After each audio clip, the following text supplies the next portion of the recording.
नमस्कार, मैं हूं Pankaj Kumar. TV 9 digital platform पर आपका स्वागत है। आज राजशास्त्र में बात करेंगे कि अभिव्यक्ति की आज़ादी के नाम पर कब तक इस तरह का अपराध होता रहेगा। जी हां, मैं इसे अपराध की श्रेणी में रखता हूं। डायरेक्टर लीना मणिमेकलाई ने सोशल मीडिया पर एक और विवादित पोस्ट डालकर हिंदू देवी देवताओं का फिर से अपमान किया।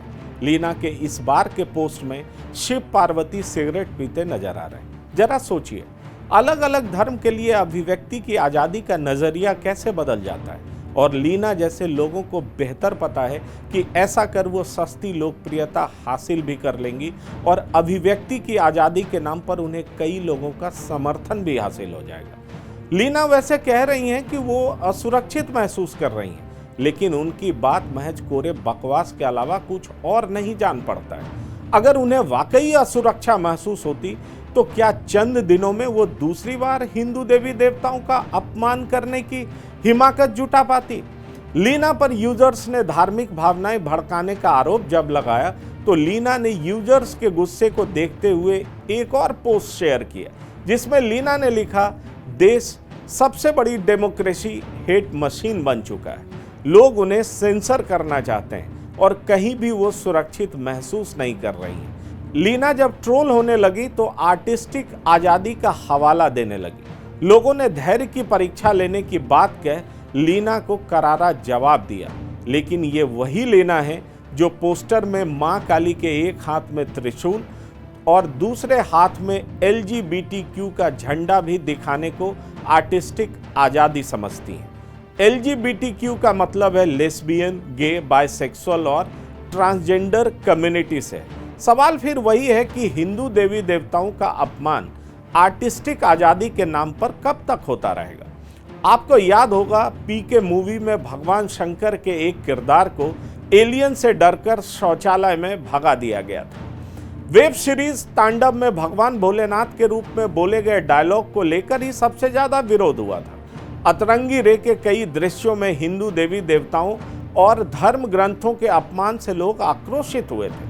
भगवान शिव और हनुमान जी को लेकर अपशब्दों का प्रयोग और रामायण की आपत्तिजनक व्याख्या को लेकर कई लोग आहत हुए थे। इस कड़ी में ब्रह्मास्त्र भी है, जिसके ट्रेलर में रणवीर मंदिर के अंदर जूते पहनकर घंटियां बजा रहे हैं। जाहिर है, ऐसे फिल्मों को लेकर लोगों में गुस्सा देखा गया है और इसे अभिव्यक्ति की आज़ादी के नाम पर बढ़ावा देना कतई उचित नहीं कहा जा सकता। जरा सोचिए, विचारों को प्रकट करने की आज़ादी, जिसे अभिव्यक्ति की आज़ादी का नाम दिया गया है, वो कैसे सीमाओं को लांघकर हिंदू देवी देवताओं के अपमान को बार बार दोहराता है। किसी भी धर्म के लोगों के आराध्य का अपमान धार्मिक आज़ादी कैसे हो सकता है। भारतीय संविधान के अनुच्छेद 15 में लिखा है कि राज्य यानी सरकार किसी नागरिक के विरुद्ध केवल धर्म, मूल वंश, जाति, लिंग, जन्म स्थान या इनमें से किसी के आधार पर कोई भेदभाव नहीं करेगी। भारत का संविधान देश के 140 करोड़ भारतीयों को बराबर मानता है, लेकिन केवल हिंदू देवी देवताओं के अपमान को ही क्रिएटिव फ्रीडम का नाम क्यों दिया जाता है। धार्मिक अपमान को लेकर दोहरे मापदंड को बढ़ावा देना कहां तक उचित है। लीना की डॉक्यूमेंट्री कनाडा में चलाए जा रहे एक सामाजिक अभियान के तहत बनाई गई है, जिसका नाम अंडर द टेंट है। इस अभियान का मकसद है कनाडा में मौजूद अलग अलग संस्कृतियों के बारे में लोगों को जागरूक करना। लेकिन फिल्म मेकर लीना मणिमेकलाई ने जो डॉक्यूमेंट्री बनाई है, उसमें देवी काली का अपमान किया गया है। इसलिए यहाँ ये भी सवाल है कि वो अपनी डॉक्यूमेंट्री में हिंदू देवी का अपमान करके कौन सी संस्कृति के बारे में लोगों को जागरूक करना चाहते हैं। भारत में हिंदू देवी देवताओं का अपमान फैशन सरीखा हो गया।